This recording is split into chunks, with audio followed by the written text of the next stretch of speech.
కొన్ని సమస్యలు అంత ఎమర్జెన్సీ కావు కానీ నాగింగ్ ప్రాబ్లమ్స్గా ఉండి మన డే టు డే లైఫ్ని చాలా ఇబ్బంది పెడుతూ ఉంటాయి. మరి నెగ్లెక్ట్ చేసే కొద్దీ ఇంకా అనేక రకాల కాంప్లికేషన్స్కి దారితీస్తూ ఉంటాయి. అలాంటి వాటిలో ముఖ్యంగా చెప్పుకోవాల్సింది వెరికోజ్ వెయిన్స్. ఈ సమస్య చాలామందిలో ఉంటూ ఉంటుంది కానీ గుర్తించలేకపోతూ ఉంటారు. ఈ సమస్య తీవ్రమయ్యే కొద్దీ స్కిన్ ప్రాబ్లమ్స్ కూడా తయారయ్యి అల్సర్స్ లాంటివి ఫామ్ అయినప్పుడు డెర్మటాలజిస్ట్ని కన్సల్ట్ అవుతూ ఉంటారు. కానీ వెరికోజ్ వెయిన్స్ని ముందుగానే గుర్తించాలంటే ఏ సిమ్టమ్స్ని నెగ్లెక్ట్ చేయకూడదు, లక్షణాలు ఎలా ఉంటాయి, నిర్లక్ష్యం చేసే కొద్దీ తలెత్తే కాంప్లికేషన్స్ ఏంటి, nowadays latest treatments, laser treatments లాంటివి ఎలా అందించగలుగుతున్నారు, ఈ వివరాలన్నీ అందించడానికి Apollo hospitals vascular and endovascular surgeon doctor Prakash Gaura గారు మనతో ఉన్నారు. ఆయన అడిగి మరిన్ని విషయాలు తెలుసుకుందాం. నమస్తే sir, welcome to the show అండి. ఎగ్జాక్ట్గా వెరికోజ్ వెయిన్స్ అంటే ఏంటంటారు?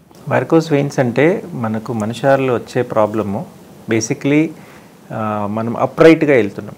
యాజ్ అ డెవలప్మెంట్ వల్ల మనకు we are going against the gravity అనమాట. సో దానివల్ల ఏమవుతుందంటే కాళ్ళు బ్లడ్ సర్క్యులేషన్ అనేది మంచిగా కాదు. Specially in those people who are involved in prolong standing అనమాట. ప్రొలాంగ్ స్టాండింగ్, ఎక్కువసేపు నిలబడి పనిచేసే వాళ్ళకి, ఎక్కువసేపు కూర్చునే పనిచేసే వాళ్ళకి, స్పెషలీ ట్రాఫిక్ పోలీస్మెన్, టీచర్స్, ఇలాంటి పేషెంట్స్కి కాళ్ళు నరాలు ఉబ్బిపోవడం వల్ల వచ్చే కాంప్లికేషన్స్ని varicose veins and chronic venous insufficiency అంటాం. అంటే వృత్తిపరమైన కారణాలు లేకపోతే ఈ సమస్యకి గురికారంటారా? దాంట్లో ఇంకొక రకాలు ఉంటాయి అన్నమాట. Second type of varicose veins secondary to some other cause. ఇప్పుడు కడుపులో ఉన్న వెయిట్ ఎక్కువ ఉన్న వాళ్ళకు, స్పెషల్ అబ్డామినల్ పెల్విక్ గర్త్లో ఒబేసిటీ ఉన్న వాళ్ళకు వచ్చే ఛాన్సెస్ ఉంటాయి. Secondary to DVT, deep vein thrombosis, రక్తనాళాలు మూసుకుపోవడం వల్ల సెకండరీగా వచ్చే వెరికోజ్ వెయిన్స్ని సెకండరీ వెరికోజ్ వెయిన్స్ అంటాము. కొంతమందికి కడుపులో ఏదో ఒక ట్యూమర్ ఉన్నా కాళ్ళు నరాలు ఉబ్బిపోయే సిమ్టమ్స్ ఉంటాయి. దానికి సెకండరీ టు పెల్విక్ ట్యూమర్స్ అనమాట. These are the other causes of varicose veins అనమాట. ప్రైమరీ వెరికోజ్ వెయిన్స్ అయితే మేజర్గా వచ్చే ప్రాబ్లమ్ నిలబడి పనిచేసే వాళ్ళకి వస్తుంది. సెకండరీ అంటే సెకండరీ టు ఎనీథింగ్ ఉండొచ్చు. It can be because of deep vein thrombosis or pelvic tumours or obesity వల్ల వచ్చే ఛాన్సెస్ ఉంటాయి. వెరికోజ్ వెయిన్స్ కొంతవరకు ఉమెన్లో ఎక్కువ అంటారు, ఎందుకని? అవునండి, basically pregnancy is again one of the risk factors అనమాట. ప్రతి ప్రెగ్నెంట్ లేడీకి కాళ్ళు వెరికోజ్ వెయిన్స్ అనేది వస్తాయి. బట్ మెజారిటీ డెలివరీ అయినాక అవి వెళ్ళిపోవాలి. బట్ కొంతమందికి మిగిలిపోతాయి. దానికి పర్సిస్టెంట్ వెరికోజ్ వెయిన్స్గా అవి ఇమ్మీడియట్లీ సిమ్టమ్స్ రాకపోయినా అట్లీస్ట్ 4 to 5 years తర్వాత మనకు కాళ్ళు ఉబ్బడము, కాళ్ళు పెయిన్ రావడం ఇవన్నీ వస్తాయి. అందరికీ రావు కానీ but significant portion of females will have varicose veins post pregnancy. Initial స్టేజెస్లో సిమ్టమ్స్ ఎలా ఉంటాయి అంటారు? బేసిక్లీ ఎర్లియర్ స్టేజ్ అంటే జస్ట్ కాళ్ళు చూడడానికి నరాలు కనపడతాయి కానీ అది కాకుండా వేరే ఏం సిమ్టమ్స్ ఉండవు. బట్ యాజ్ ఇట్ ప్రోగ్రెసెస్ అనమాట, దిస్ ఇస్ ఎ క్రానిక్ అనమాట. ఇట్ ఇస్ నాట్ ఒక్క రోజులో 2 రోజులు వచ్చే ప్రాబ్లమ్స్ చాలా తక్కువ. Years together పడుతుంటాయి. సో కాళ్ళు నరాలు కనిపిస్తుంటాయి. ఒక 2-3 years తర్వాత కాలు ఎక్కువసేపు నిలబడినప్పుడు, ఇప్పుడు ఇంట్లో వంట చేసినప్పుడు ఆర్ టీచర్ అయినప్పుడు క్లాస్ తీసుకున్నప్పుడు కాలు లాగడం అనేది ఫస్ట్ సిమ్టమ్ అనమాట. డిస్కంఫర్ట్ అండ్ లెగ్ ఏక్ అంటాం అనమాట. ఇది పెయిన్ కాదు, బట్ సాయంత్రం వరకు టైర్డ్ అయిపోవడము, కాలు లాగడం అనేది ఫస్ట్ సిమ్టమ్. దాని తర్వాత వచ్చే సిమ్టమ్స్ అయ్యి మనకు కాలు స్లోలీగా స్వెల్లింగ్ స్టార్ట్ అవుతుంది అనమాట. ఈ యాంకిల్ దగ్గర, పాదాలు, కాలు ఉబ్బిపోవడం వల్ల ఎర్లియస్ట్ సిమ్టమ్ అనమాట. దాని తర్వాత ఒకటొకటి కాంప్లికేషన్స్ వస్తూ ఉంటాయి. వెరికోజ్ వెయిన్స్ అనేది అంటే జెనెటిక్ రీజన్స్తో కూడా తలెత్తే రిస్క్ ఉంటుందా? 15% రిస్క్ మనకు ఉంటుందండి. ఇప్పుడు అమ్మ నాన్నకి మనకు వెరికోజ్ వెయిన్స్ ఉన్నాయంటే దాంట్లో మనకు వచ్చే ఛాన్సెస్ 15% ఉంటుంది. అమ్మ నాన్నకు ఉన్న వాళ్ళకి అందరికీ పిల్లలకి రావు కానీ బట్ ఒక చిన్న రిస్క్ అనేది ఉంటుంది.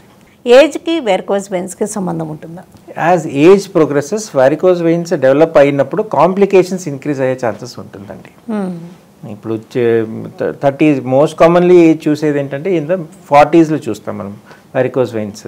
సో 30 to 50, 30 to 60 అనే ఏజ్ ఏముంటుందో as the age progresses varicose veins start అయినంటే as age progresses the complications will increase అనమాట.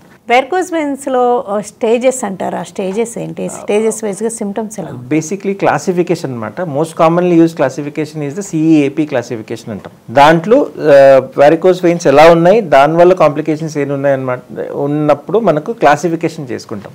ఇప్పుడు C1 అంటే చిన్న వెరికోజ్ వెయిన్స్, రెటిక్యులర్ వెయిన్స్, టీలింజెక్టేసియాస్ అంటాం. అదే మనకు C2, C3, C4 అంటే ప్రోగ్రెస్ అవుతూ ఉంటుంది అనమాట. C2 అన్నప్పుడు విజిబుల్ వెరికోజ్ వెయిన్స్ పెద్ద పెద్ద కనపడుతున్నాయి. వాప్ వచ్చినప్పుడు C3 అంటాము. కాళ్ళు యాంకిల్ దగ్గర పాదం దగ్గర కలర్ చేంజ్ వచ్చినప్పుడు, స్కిన్ కలర్ మార్పు వచ్చినప్పుడు దానికి C4A C4B అంటాం. ఇప్పుడు బ్లాక్ అవ్వడము, ఇచ్చింగ్ రావడము, ఇవన్నీ these are symptoms of advance varicose veins. C5 అన్నప్పుడు మనము అల్సర్ వచ్చేసి హీల్ అయిపోయినప్పుడు we go back to C5 classification. C6 అన్నప్పుడు ఫ్రాంక్ పేషెంట్ మనకు అల్సర్తో పాటు వచ్చారు, కాళ్ళు పుండు అయ్యింది, పుండుతో పాటు వచ్చారు అన్నప్పుడు it is called C6 disease. పాదాల్లో మంటలు, తిమ్మిర్లు చాలామంది అంటూ ఉంటారు కదండి, వాటికి వెరికోస్ వెయిన్స్కి సంబంధం ఉందా? వెరికోస్ వెయిన్స్ ఒక్కటే రీజన్ కాదు కాళ్ళు మంట రావడానికి ఆర్ నొప్పి రావడానికి. బట్ అది క్లినికల్లీ అసెస్ చేసినప్పుడు మనకు సమ్ పేషెంట్స్ డూ హ్యావ్, కొంతమందికి కాళ్ళు మంట వచ్చేస్తాయి అడ్వాన్స్ వెరికోస్ వెయిన్స్లో. సో అది క్లినికల్లీ అసెస్ చేసినప్పుడే మనం డెఫినెట్గా చెప్పగలుగుతాం వెదర్ ఈ పెయిన్ అనేది, ఈ మంట అనేది మనకు వెరికోస్ వెయిన్ వలన, లేకపోతే వేరే రీజన్స్ వలన, న్యూరోపతి ఉండొచ్చు, డయాబెటీస్ వల్ల కూడా మన కాళ్ళు మంట వస్తుంటాయి. సో ఏ రీజన్ అనేది క్లినికల్ అసెస్మెంట్ బట్టి మనం చెప్పగలుగుతాం. ఓకే, ఈ సమస్యను నిర్ధారించే పరీక్షలు ఏంటంటారు? Basically clinical examination plus symptoms పేషెంట్ది. దాని తర్వాత most basic investigation is venous Doppler. మనం అల్ట్రాసౌండ్ స్కాన్ చేసినప్పుడు మన కాళ్ళు ఉన్న నరాలు సైజు, దాంట్లో ఎంత రిఫ్లెక్స్ వస్తుంది, దాంతోపాటు మనకు ఎన్ని పర్ఫరేటర్స్ అనే, ఎన్ని నరాలు ఉబ్బిపోయినాయి అనేది మనం మొత్తం మ్యాపింగ్ చేసుకోవచ్చు. ఇది కాకుండా మనకు మెయిన్ వెయిన్ సిస్టమ్ అంటే డీప్ వెయిన్ సిస్టమ్ ఎలా ఉందో అనేది మనకు చూసుకోవచ్చు. If deep vein system is normal we can go head and treat the varicose veins. ఇది కాకుండా దీంట్లో మనకు క్లియర్గా రావట్లేదు, ఒక్కొక్కసారి కడుపు లోపల కూడా మనకు బ్లాక్స్ ఉండే ఛాన్సెస్ ఉంటాయి. అట్లాంటి పేషెంట్ని మనం జస్ట్ డాప్లర్ స్కాన్ చేసినప్పుడు మనకు బయటికి రాదు అది. అట్లాంటి పేషెంట్స్ మనం CT కానీ MRI కానీ అవసరం పడుతుంది. Not for every patients but some subset of patients will need advanced investigations. ఈ డాప్లర్ టెస్ట్ కూడా రకరకాలుగా చేస్తుంటారు. ఒక్కోసారి స్టాండింగ్ పొజిషనే కరెక్ట్ అంటారు, ఒక్కోసారి లయింగ్ డౌన్ పొజిషనే కరెక్ట్ అంటారు. దీంట్లో ఏది నిజం? Ideally Doppler should be done. Venus Doppler అయితే ఐడియలీ స్టాండింగ్ పొజిషన్లో చేయాలి. చేసినప్పుడు మనము జస్ట్ కాలు ఒకటే కాకుండా కడుపుది డిస్టల్ పార్ట్ అంటే కడుపు కింద భాగం కూడా మనకు లోపల ఎగ్జామినేషన్ చేయాలి. చాలా రేడియాలజిస్ట్ అర్జెంట్గా ఉంటారు, లోడ్ ఉంది కాబట్టి మనం మొత్తం చెయ్యరు. కానీ ఐడియల్ ట్రీట్మెంట్ షుడ్ బి మనకు ఐలియాక్ వెసల్స్ అనేది, ఐలియాక్ వెయిన్స్ అనే వరకు మనకు చూసుకోవాలి. అక్కడి నుంచి మనం కాలు రక్తనాలు స్టార్ట్ అవుతాయి. సో కడుపు లోపల ప్లస్ కాలు మొత్తం స్టాండింగ్ పొజిషన్లో చేస్తేనే మనకు రిజల్ట్ అనేది, రిపోర్ట్ అనేది కరెక్ట్గా వస్తుందండి. డాప్లర్ టెస్ట్లో తెలుస్తుందా, అది MRIలోనే తెలుస్తుంది అంటారా? మంచి రేడియాలజిస్ట్ ఉంటే మనకు ఐలాక్ వెసల్స్ కూడా డాప్లర్లో తెలిసిపోతుందండి. బట్ మరీ అబ్డామినల్ ఒబేసిటీ ఎక్కువ ఉంది, చాలా లావు ఉన్నారు పేషెంట్స్, కడుపులో మనకు అంతవరకు లోపల చూడలేరు అంటే we have to go, in some cases we have to go for CT or MRI. బరువు ఎక్కువ ఉన్నవారు తగ్గినప్పుడు వెరికోస్ వెయిన్స్ సమస్య కొంత ఉపశమనం ఉండే అవకాశం ఉందా? Yes, weight loss is a very important treatment అండి. వెయిట్ వల్ల వచ్చిన వెరికోస్ వెయిన్స్ తగ్గకపోవచ్చు, కానీ దానివల్ల వచ్చే ప్రాబ్లమ్స్ కానీ, కాళ్ళు ఉన్న స్వెల్లింగ్ కానీ, కాళ్ళు ఉన్న పెయిన్ కానీ వెయిట్ లాస్ వల్ల తగ్గే ఛాన్సెస్ బాగుంటుందండి.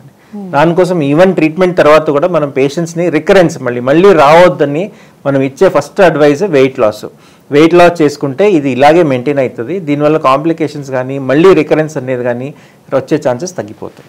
ఫస్ట్ స్టేజ్లోనే డాక్టర్ని అప్రోచ్ అయ్యి ఇంకా ఎక్కువగా స్టాకింగ్స్ సజెస్ట్ చేస్తారు కదండి, వాటితో మేనేజ్ చేస్తూ ఉంటే పర్వాలేదా? మెజారిటీ మన దగ్గర ఉన్న పేషెంట్స్ ఎర్లీ వెరికోస్ వెయిన్స్ ఎవరు వస్తారో ఎవరికి మనం డైరెక్ట్లీ సర్జరీ కానీ, లేజర్ ట్రీట్మెంట్ కానీ, గ్లూథెరపీ కానీ సజెస్ట్ చెయ్యము. అన్లెస్ పేషెంట్కి చాలా డిస్టర్బ్ అయ్యే సిమ్టమ్స్ ఉన్నాయన్నప్పుడే మనం we'll go head and do evaluation. Early C1, C2 ఉన్నప్పుడు మనము we just advise them with basic medication and along with that stockings is very important అండి. స్టాకింగ్స్ డే టైం మొత్తం 10 to 12 hours దినం మొత్తం వేసుకుంటే మనం సిమ్టమ్స్ అనేది ఇప్పుడు 6 నెలలు వచ్చే సిమ్టమ్ మనం 2-3 years వరకు మనం పోస్ట్పోన్ చేసుకోవచ్చు.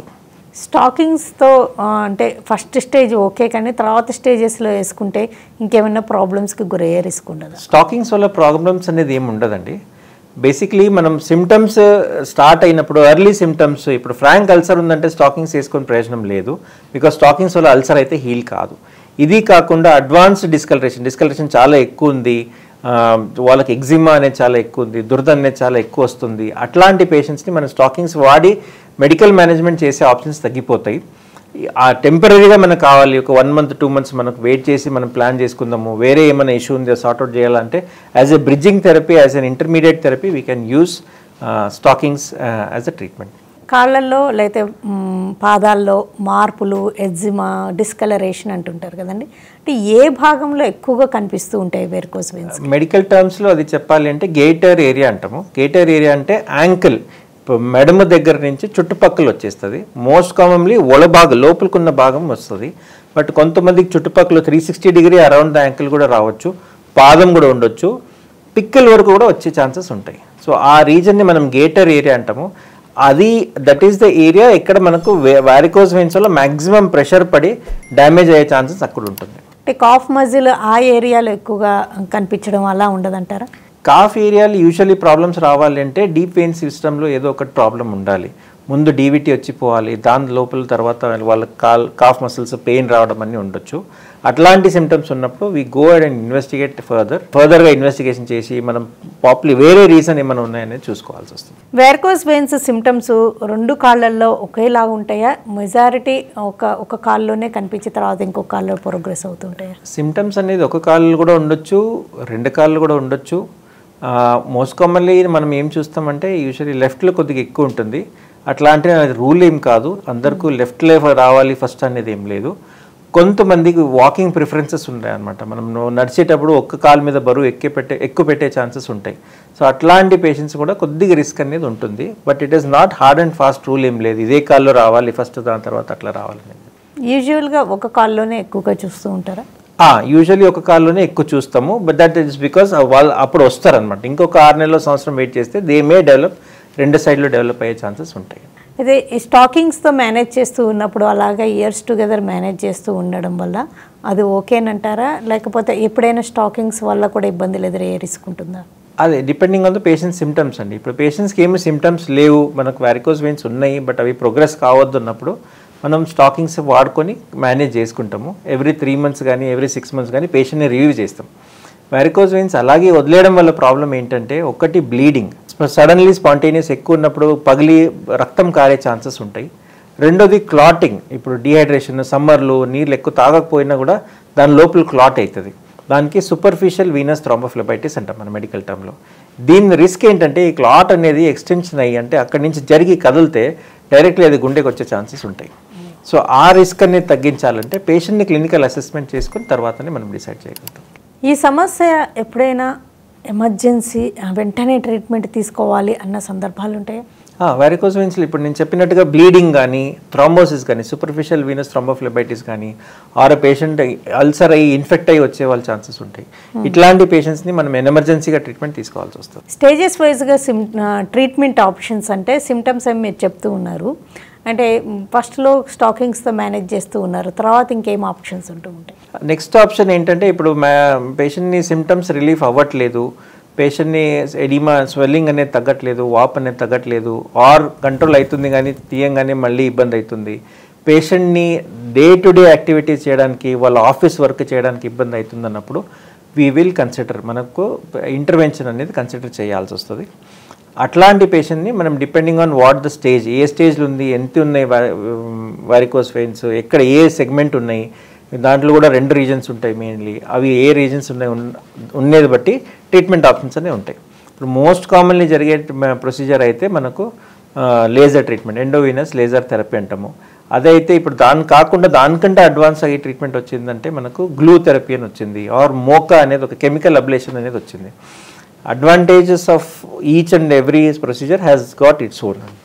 ఈ సమస్య ఉంది అనగానే ఇంకా వాకింగ్ చేయొచ్చా, గేమ్స్ ఆడచ్చా, రన్నింగ్ చేయొచ్చా, జాగింగ్ చేయొచ్చా, ఇలాంటివన్నీ అడుగుతూ ఉండొచ్చు కదండి, మీరు ఏం సజెస్ట్ చేస్తూ ఉంటారు? ఐడియలీ వారికోస్ వెయిన్స్ ఉన్నాయంటే ఈ యాక్టివిటీ చేయకూడదు అనేది ఏం లేదు, అన్నీ చేసుకోవచ్చు. ఇప్పుడు స్పెషల్లీ వెయిట్ లిఫ్టింగ్ అనేది ఒక్కటి అవాయిడ్ చేసుకుంటే సరిపోతుంది. బాకీ అన్నీ మనం రన్నింగ్ కానీ జాగింగ్ కానీ స్పోర్ట్స్ కానీ ఏం చేసినా మనం ఏం సజెస్ట్ చేస్తామో స్టాకింగ్స్ వేసుకొని చేయండి, దానివల్ల మనకేం ఇబ్బంది లేదు. ఓకే, అంతేగాని దానివల్ల ఇంకా ప్రెషర్ పెరుగుతుంది లేదు, అట్లా ఏం లేదు. అయితే మీరు ఇప్పుడు 3 ఆప్షన్స్ చెప్పారు, లేజర్ ట్రీట్మెంట్, మోకా అని అండ్ గ్లూ థెరపీ అని, అవి ఏవేవి, వాటి పర్పస్ ఏంటి? బేసిక్లీ వారికోస్ వెయిన్స్ ట్రీట్మెంట్లో ద మెయిన్ ఫినామినన్ ఏంటంటే, ద మెయిన్ ప్రిన్సిపల్ ఏంటంటే ఉబ్బిన్ వెయిన్ని మనం ఎట్లాగైనా బంద్ చేయాలి. ఆ బంద్ చేసేది ఏ విధంగా బంద్ చేస్తాం అనేది బట్టి ట్రీట్మెంట్ మారుతుంటుంది. ఇప్పుడు నేను లేజర్ అంటే it's a source of heat, ఇప్పుడు నేను హీట్తో అది కాల్చి నేను బంద్ చేస్తానన్నప్పుడు we go for laser treatment అంటాం. అది కాకుండా మనం ఇంజెక్షన్ ఇచ్చి మందుతో మనం ఇంజెక్షన్ ఇచ్చి లోపలనే అది ఇండ్యూస్ చేసేసి బంద్ చేస్తామన్నప్పుడు కెమికల్ అబ్లేషన్. ఇప్పుడు లేదు మనం గ్లూ అనేది ఒకటి వస్తుంది. గ్లూ అంటే అది బ్లడ్లో కాంటాక్ట్ వచ్చినప్పుడు హార్డ్ అయిపోతుంది. దట్ ఆ కాంపౌండ్ బ్లడ్లో టచ్ అయినప్పుడు అది హార్డ్ అయిపోతుంది. అట్లాంటివి కూడా బంద్ చేసేస్తే that is called glue therapy అంటాం. So the energy source what we are using to close the vein is the treatment అంతే. మోకా అంటే ఏంటంటారు? మోకా అంటే అది మెకానికో కెమికల్ అబ్లేషన్ అనమాట. మెకానికల్ అంటే మేము మెకానికల్గా లోపల నుంచి స్ట్రిప్ చేసేస్తాం వెయిన్, చిన్న క్రాక్లు చేసేసి దాని లోపల ఒక స్క్లీరోజింగ్ ఏజెంట్ ఇచ్చేసినప్పుడు ఆ వెయిన్ అనేది స్పాజంలో వెళ్ళిపోయి బంద్ అయిపోతుంది. దట్ ఈస్ కాల్డ్ మోకా. వీటన్నిటి రిజల్ట్స్ ఒకేలాగుంటాయా? రిజల్ట్స్ మూడుది సేమ్ రిజల్ట్స్ ఉన్నాయి. Only thing is operative pain, operative discomfort మనం కంపేర్ చేసుకుంటే ఇప్పుడున్న కొత్త ట్రీట్మెంట్కి మనకు గ్లూ థెరపీకి చాలా తక్కువ డిస్కంఫర్ట్ అనేది, పెయిన్ అనేది, రికవరీ అనేది చాలా ఫాస్ట్గా ఉంటుంది. So that is called glue therapy. దానికి ఎందుకంటే మనం కాలట్లేదు. ఇప్పుడు ఎప్పుడైనా కాలింది అంటే మనకు నొప్పి వారం 10 రోజుల దాకా ఉంటుంది ఎక్కడైనా. సో అట్లాగే మనం లేజర్ చేసినప్పుడు కాలు కూడా నొప్పి మంట అనేది ఒక 1 వీక్ 10 డేస్ వరకు ఉంటుంది. దాని తర్వాత పేషెంట్ని అది గ్రాడ్యువల్గా తగ్గిపోతుంటుంది. గ్లూలో ఆ అడ్వాంటేజ్ ఉంది, మనం we are not burning anything, so we are just blocking it off with the compound. అంటే ఈ ట్రీట్మెంట్ తీసుకున్న వెంటనే వాళ్ళకి వెరికోస్ వెయిన్స్ సమస్య సిమ్టమ్స్ నుంచి రిలీఫ్ ఉంటుందంటారా? డిపెండింగ్ ఆన్ ఏ స్టేజ్ ఉంది. ఇప్పుడు అల్సర్ ఉందన్నప్పుడు అల్సర్ హీల్ అవ్వడానికి మినిమం 2 to 3 వీక్స్ పడుతుంది, depending on the size of the ulcer. ఇప్పుడు మరీ పెద్దగా ఉంటే ఒక్కొక్కసారి 6 వీక్స్ కూడా పడుతుంది. బేసికలీ ఎందుకంటే పెద్ద అల్సర్ ఉన్నప్పుడు మనం గ్రాఫ్టింగ్ కానీ చర్మం కానీ దాని మీద వేయము. దానికి ఆటోమేటిక్లీ దగ్గరకు వచ్చేసి అది హీల్ అయిపోవాలి అంటే ఒక సైజ్ పెద్దగా ఉన్నప్పుడు ఎక్కువ టైం పడుతుంది, చిన్నగా ఉన్నప్పుడు వారం 10 రోజులు కూడా అయిపోతుంది. సిమ్టమ్ మొత్తం రిలీఫ్ అయ్యేది 3 వీక్స్లో. ఇన్ జనరల్గా మేము చెప్తాం 3 వీక్స్లో అన్నీ సెటిల్ అయిపోతుంది. ఈ ట్రీట్మెంట్స్ ఏది తీసుకున్నా వెంటనే యాక్టివ్గా ఉండొచ్చా? డే కేర్ ప్రొసీజర్స్ ఏనా? కొత్త ట్రీట్మెంట్ వాళ్ళ అడ్వాంటేజ్ ఏంటంటే they are all day care procedures అండి. ప్రొసీజర్ చేసేది మనం లోకల్ అనస్థీషియాలో చేస్తాము. సో ఎక్కువసేపు మనకు హాస్పిటల్ స్టే కానీ, బెడ్ రెస్ట్ కానీ, పేషెంట్ని ఉంచుకోవడం కానీ, కట్, సూచరింగు, రివ్యూ, డ్రెస్సింగ్ అనేది ఏమి ఉండదండి. సో ప్రొసీజర్ చేసి 1 అవర్ తర్వాత పేషెంట్ నార్మల్గా వాక్ చేసుకొని డే కేర్ లాగా పొద్దున్న వస్తే సాయంత్రం ఇంటికి వెళ్ళిపోవచ్చు. తర్వాత వాళ్ళు రెస్ట్గా ఉండాల్సి ఉంటుందా? యాక్టివ్గా ఉండొచ్చా? ఏమైనా పనులు చేయకూడని ఉంటాయా? అట్లాంటిది ఏం లేదు. ప్రొసీజర్ అయినాక పేషెంట్ నడుచుకొని వెళ్ళిపోతాడు. నెక్స్ట్ డే నుంచి వాళ్ళు నార్మల్గా వాళ్ళ పని అన్నీ నార్మల్గా చేసుకోవచ్చు. ఇలాంటి సిచ్యువేషన్లో మనం usually we don't suggest any rest అనేది అవసరం లేదు. రెస్ట్ తీసుకున్నప్పుడు కాంప్లికేషన్స్ ఎక్కువ అయ్యే ఛాన్సెస్ ఉంటాయి, దీనివల్ల డీవిటీ రావడం ఛాన్సెస్ ఉంటాయి. సో దానికోసం పేషెంట్ని మంచిగా అంబులేట్ చేసుకొని మంచిగా నడవమని చెప్తాం. స్టాకింగ్స్ అవి కొన్ని రోజుల దాకా వేసుకోవాల్సి ఉంటుంది అంటారు, ఎన్ని రోజులు? ప్రొసీజర్ అయినాక ఐడియల్లీ 6 months అనేది సజెస్ట్ చేస్తాము. సమ్ ప్రొఫెషనల్స్ ఇప్పుడు పోలీస్ మెన్ ఉన్నారు, 6 months సరిపోదు వాళ్ళకు up to 1 year or 2 years వరకు కూడా సజెస్ట్ చేస్తాం. అంటే ట్రీట్మెంట్ అయిన తర్వాత కూడా వేసుకోవాలి. ట్రీట్మెంట్ అయిన తర్వాత కూడా అది కంట్రోల్ చేయడానికి, సెట్ అవ్వడానికి, మళ్ళీ రికరెన్స్ రావద్దని ఇప్పుడు ఒక కాలు చేసినా 2 కాళ్ళు సజెస్ట్ చేస్తాం స్టాకింగ్స్ వేసుకోవడానికి. అంటే మీరు వాస్కులర్ అండ్ ఎండోవాస్కులర్ సర్జన్ కదా, సర్జరీస్ చేయాల్సిన సందర్భాలు ఎప్పుడైనా ఉంటాయా వెరికోస్ వెయిన్స్కి? వారికోస్ వెయిన్స్కి సర్జరీ అంటే ఇప్పుడున్న సిచ్యువేషన్లో సర్జికల్గా చేసేది స్టాబ్ అవల్షన్ ఒకటే. స్టాబ్ అవల్షన్ అంటే చిన్న చిన్న నిక్కిచ్చేసి దాని లోపల ఉన్న చాలా ఉబ్బిన, చాలా తేడాగా ఉన్న, చాలా టార్చెస్గా ఉన్న వెసల్ని మనము లేజర్ ఎక్కడెక్కడ వెళ్ళదో, లేజర్ అనేది ఒక వైర్ లాగా ఉంటుందండి. వెయిన్ స్ట్రైట్గా ఉంటేనే దాని లోపలికి వెళ్ళిపోతుంది. ఇప్పుడు చాలా టార్చెస్గా ఉన్నప్పుడు వైర్ అనేది అట్లా నెగోషియేట్ కాకపోతే మనం చిన్న చిన్న హోల్లు పెట్టేసి 2 mm హోల్ పెట్టేసి మనం దాన్ని తీసేస్తాం. ఇది కాకుండా ముందున్న ట్రీట్మెంట్ సబ్ఫేషియల్ లైగేషన్ అనేది ఒకటి ఉండే. They are all absolute nobody is doing in the current scenario. అంటే ఏదేమైనా ప్రాబ్లమాటిక్గా ఉన్న వెయిన్స్ని, సిరలని అంటే లేజర్తో కాల్ చేయడం కానీ, గ్లూ థెరపీతో ష్రింక్ అయ్యేటట్టు చేయడం కానీ ఇలా చేస్తున్నారు కదా, అంటే ఆ వెయిన్స్ని తీసేయడం వల్ల ఎలాంటి ప్రాబ్లం ఉండదా? ఈ వెయిన్స్ యాక్చువల్లీ ఈ పెథాలజీ ఏంటంటే చేసే పని చేయట్లేదు. ఆ వెయిన్ మనకి ఏ కావాలి పని అది చేయట్లేదు.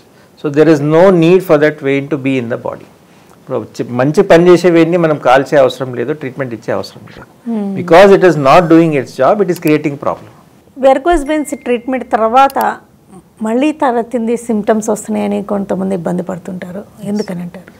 ఇది బేసిక్లీ ఏంటంటే దీంట్లో నేను చెప్పినట్టుగా 2 సిస్టమ్స్ ఉంటాయన్నమాట. ఒకటి గ్రేట్ సెఫినస్ సిస్టమ్, ఇంకొకటి షార్ట్ సెఫినస్ వీనస్ సిస్టమ్.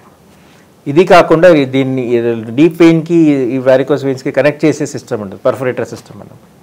ఇప్పుడు మనం అబ్లేట్ చేసినప్పుడు కాల్లో ఒక 600 వెయిన్స్ ఉన్నాయండి. ఆన్ అండ్ యావరేజ్గా దెర్ ఆర్ 600 వెయిన్స్.